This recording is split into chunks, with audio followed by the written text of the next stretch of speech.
उधर नोएडा के सेक्टर 93 में सुपरटेक बिल्डर द्वारा बनाए गए ट्विन टावर को ध्वस्त करने के लिए आज दोपहर 2:30 बजे ड्राई रन यहां पर किया जाएगा। ड्राई रन में बिल्डिंग के अलग अलग फ्लोर पर विस्फोटक रखे जाएंगे और इसे देखते हुए ट्विन टावर के आसपास के रास्तों को सुबह 8 बजे से शाम 4 बजे तक बंद कर दिया गया है। भारत में यह पहली बार होगा जब इतनी ऊंची बिल्डिंग जमींदोज की जाएगी। इसकी ऊंचाई 103 मीटर है और सुप्रीम कोर्ट के आदेश पर इस बिल्डिंग को गिराया जा रहा है।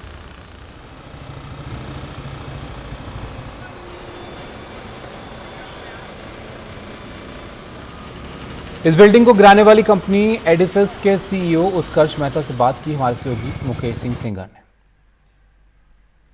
सुप्रीम कोर्ट के आदेश के बाद नोएडा के इस ट्विन टावर को ध्वस्त होना है और आज ध्वस्त करने के लिए इसका ड्राई रन है। इस पर बात करने के लिए मेरे साथ एडिफिस के सीईओ उत्कर्ष मेहता जी हैं, उनसे बात करते हैं। सर, आज ड्राई रन की क्या तैयारियां हैं?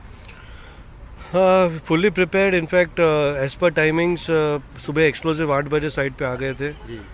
It was escorted by police. DCP headquarters Meenakshi ma'am is helping us a lot in the overall process. Almost 60-65 police already तैनात हो चुकी है ऑन साइट। एक्सप्लोसिव चार्जिंग चालू हो गया है। 13वां माला ऑलरेडी कंप्लीटेड है, जहाँ 1 कॉलम है, और बेसमेंट B1 में 5 कॉलम्स है, वो भी ऑलमोस्ट होने आया है।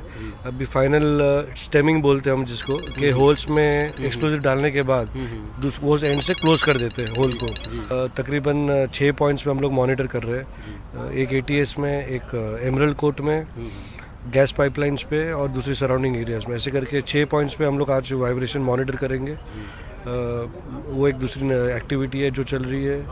ऑलरेडी स्ट्रक्चरल मॉनिटरिंग वीडियोग्राफी और फोटोग्राफी के द्वारा चल रही है। लास्ट 3 दिन से वो एक्टिविटी चल रही है। So that is one more what we are doing.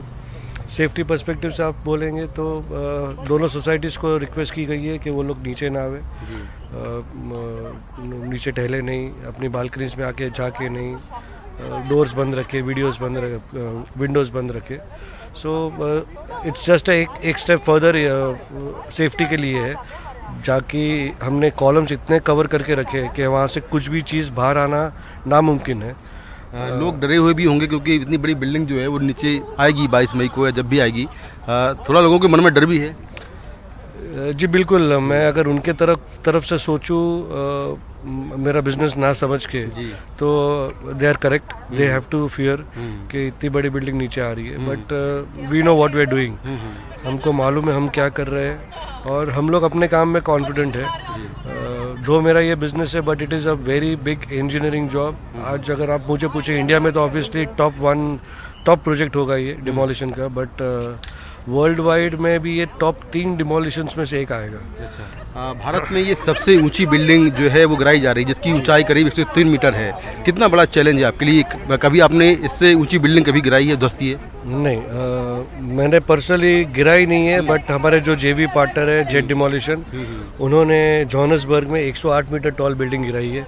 मैंने खुद पर्सनली वहाँ गया था जब भी वो काम ब्लास्ट दिन पे, एंड फिजिकली मैंने देखा है बिल्डिंग नीचे आते हुए।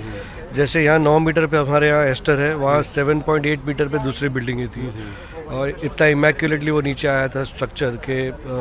वो तो कांच की बिल्डिंग थी, एक भी कांच फूटा नहीं था 7 मीटर की दूरी पे। लोगों के मन में सवाल ये उठता है कि जब इतनी बड़ी ऊंची इमारत है, तो क्या इसका मलबा यहीं पर पूरा नीचे गिर जाएगा या आसपास फैलेगा?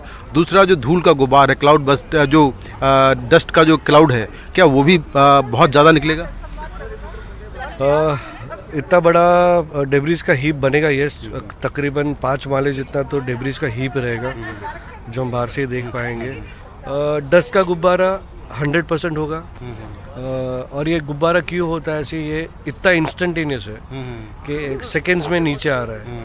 अभी वो 2 सेकंड में वो गुब्बारा बनने वाला है। तो ऐसे इंडिया में नहीं, वर्ल्ड में ऐसी कोई तकनीक नहीं है कि इतने इंस्टेंटेनियस डस्ट को आप इमीडिएटली सेटल कर पाओ। आप फायर इंजन लगा दीजिए, डस्ट इंजन लगा दीजिए, स्प्रे कर दीजिए, बारिश भी आ रहा है तो भी होगा ही, वो उसको होना ही है। ये अगर मैं आपको बोलूँ तो this is the negative part of this technology. इसके अलावा इतनी कन्फाइंड स्पेस पे काम करना, कोई मशीन नहीं जा पाएगा। यहाँ तो आप मैनुअली ऊपर से तोड़ते टका टक टक टक करते 3 साल लगाइए और उसको तोड़ते आइए। सो कुछ तो नेगेटिविटी होती है चीज़ में, कोई टेक्नोलॉजी में, but dust has to settle, 10 minute लगेगी उसको सेटल होने को।